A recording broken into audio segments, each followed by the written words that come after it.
Hello, and welcome to A VO's Journey. My name is Anthony Pica. This show is all about helping the new and upcoming voiceover artists grow their business, sidestep all the crazy things that I seem to step on. It is May 10th.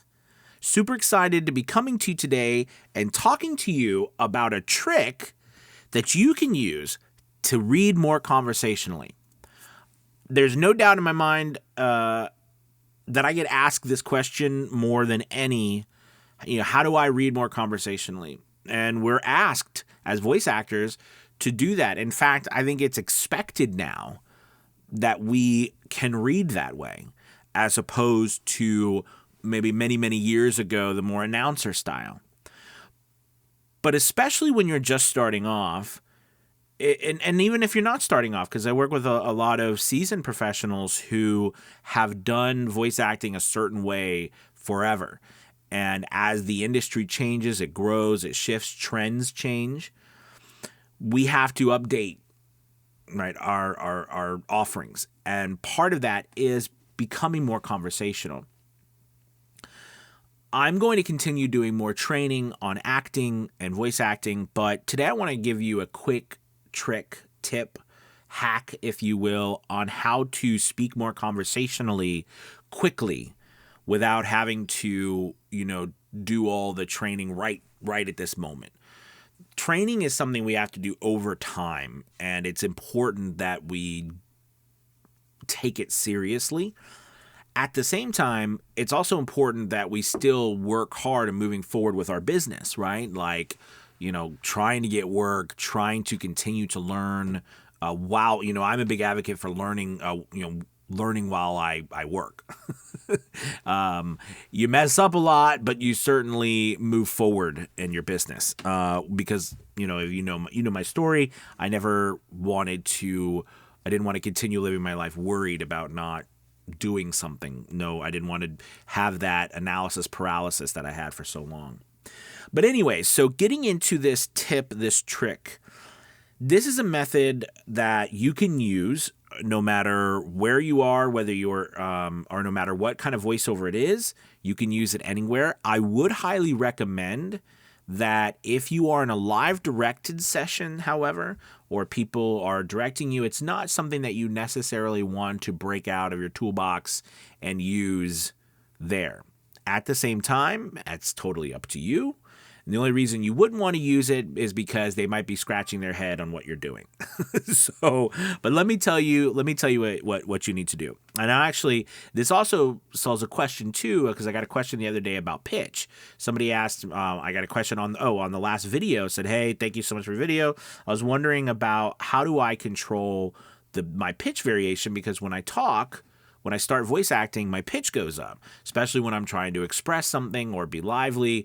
My pitch goes really high, and this was a male, and I don't know how to keep it down. I don't know how to keep it natural or conversational."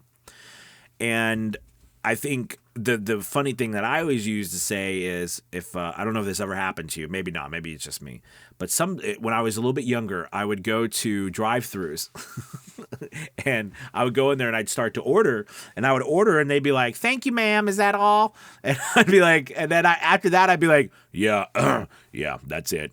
And I try to lower my voice. And the reason why was because as I got excited, all right, food, of course, I'm excited about food. But what I'm saying is, as I went to present something or talk, all right, or, express something, my voice goes up, I get louder, and it is easier, actually, to get louder in a higher pitch. The reason for that is because I throughout my schooling and then in college, I sang. I was in chorus. And I actually got a scholarship in college for singing. And don't judge me now, because you probably don't want to hear me sing now. But then it was pretty okay. But what I learned because I had between a bass and a baritone type voice, and basses, it's very lower frequencies, just like we know as voice actors. It's very hard to make them loud. Okay, they carry very well. They're very difficult to stop, as we know. But it's very difficult to make that deeper sound louder. That's why people with very deep voices have to very good breath control. Okay, so that's just something to consider. But practicing this technique I'm going to share with you will help you eliminate that pitch change. Sorry, my dog is back here chewing on stuff. Stop chewing on that. Little dog right there. Cricket! Come here, Cricket. Her name is Cricket. She's my son's dog puppy, but, you know. Anyways, getting back, we totally got distracted there. Getting back to what I was saying. Here's the tip, the trick, the hack, okay? And I love to use for voiceover improvisation. I think improvisation is the fastest way for you to bridge the gap between your performance and realness, conversational voiceovers, okay? The best thing that you can do to get that feel, that conversational feel, is when you start to perform a voiceover, all right? What I want you to do is before you actually do the voiceover, I want you to do what we call a lead-in. And this is a little method technique that you use to get started the right way. The cool thing about what we do in voiceover is we can re-record. It's not live, which is awesome, which means that what I like to do sometimes is begin with an improv before I lead into saying the voiceover. You know, a lot of us, when we start a voiceover, the hardest part usually is the first part because we just have to start talking. But if you start to improv something, even for example, like, you know, you're talking about it's a sunny day at the beach, you know what I mean? And, you know, you've got a script. You could say, God, I love, you just start improvising. I love the beach. It's so much fun. Let's say they want upbeat and happy. So like, I love the beach. It's so much fun. We have a blast.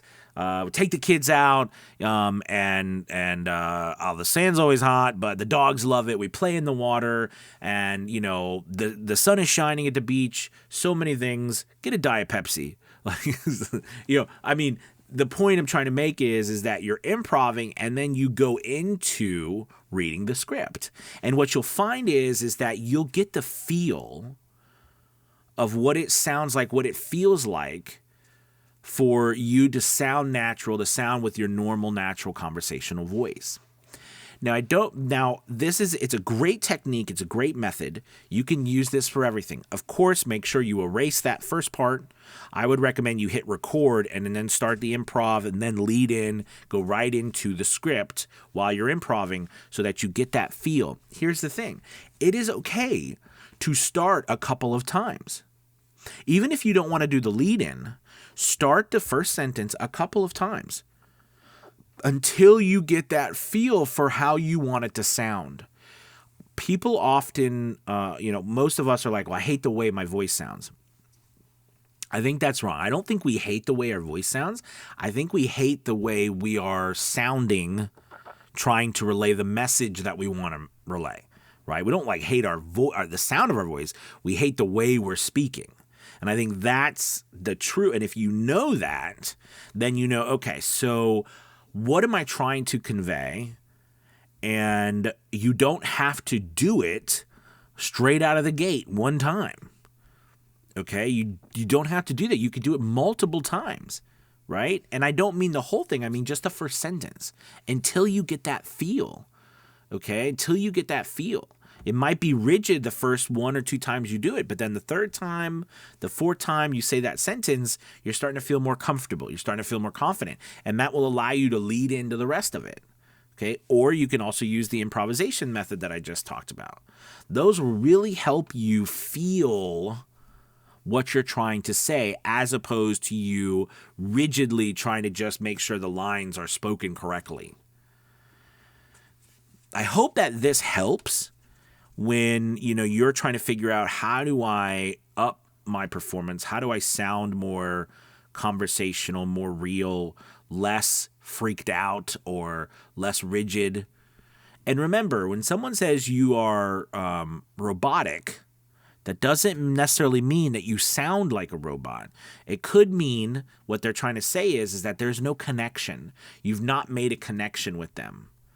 All right? And with your storytelling, which oftentimes comes in because you're not quite sure, you haven't felt that conversational style, that realistic nature of what you're trying to do. And these methods will help you. The biggest thing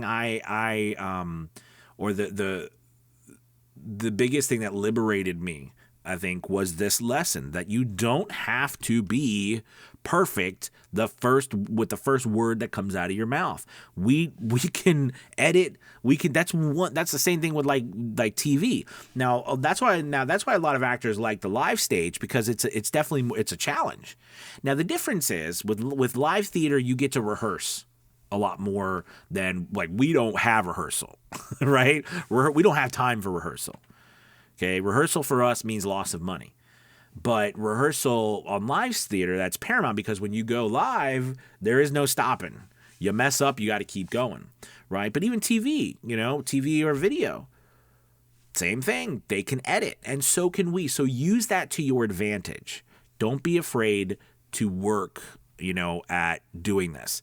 All right, look. Thank you guys so much for listening. I hope this trick, this tip, tactic helps you. Use it. It will help you get better. And as you go along, you'll start to be able to feel and to identify how it sounds in your ear to be more natural, to be more conversational, and you won't have to do as much lead-in work and everything. But later on, but to begin with, rather, use this method and technique. All right, guys, I hope you like this session today. Don't forget, we're running a half-off special right now in a VO's Journey Elite Academy. We have 6 classes a week. Today, actually Tuesdays, we've got voice acting classes a little earlier today, and then tech classes this afternoon or this evening.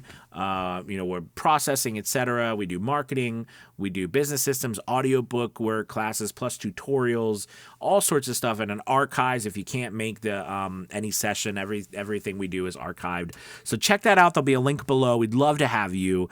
I hope this session helped today. Please like, subscribe, and put some comments below on some tips and techniques that you use to sound more conversational.